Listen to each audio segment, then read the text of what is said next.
रोखठोक, बेधडक आणि नेमक्या घडामोडींचा अचूक वेध घेणारं एकमेव विजनरी बातमीपत्र विन टीव्ही मराठी.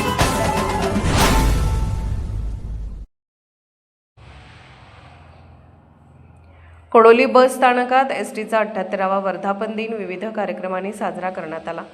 पन्हाळा तालुक्यातील कोडोली बस स्थानकात एसटीचा 78वा वर्धापन दिन मोठ्या उत्साहात साजरा करण्यात आला. या निमित्ताने कोडोली बस स्थानकात आलेल्या एसटीचे पुष्पहार घालून चालक, वाहक आणि प्रवासी यांच्या हस्ते पूजन केले आणि केक कापून वर्धापन दिन मोठ्या उत्साहात साजरा करण्यात आला.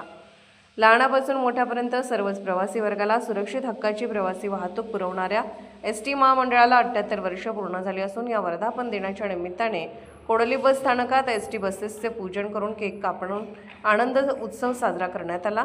कोडोली बस स्थानक हे कोल्हापूर जिल्ह्यातील गावांचा दुवा असून कोडोलीतील वाठार, वडगाव, हातकणंगले, इचलकरंजी, पन्हाळा, ज्योतिबा, इस्लामपूर, शिराळा, सांगली, कोल्हापूर, मलकापूर अशा महत्त्वाच्या गावापर्यंत एसटी महामंडळाची सेवा सुरू आहे. सध्या कोडोली वारणा परिसर हा शैक्षणिक आणि औद्योगिक केंद्र बनला असून विद्यार्थी, शिक्षक, कामगार अशा प्रवाशांची खास करून एसटीला वर्दळ असते. त्यामुळे एसटीच्या फेऱ्या वाढवण्याची गरज आहे. तसेच या परिसरातले कामाच्या निमित्ताने अनेक जण पुणे, मुंबई, रत्नागिरी या ठिकाणी सुद्धा कामाच्या निमित्ताने नेहमी ये-जा करत असतात.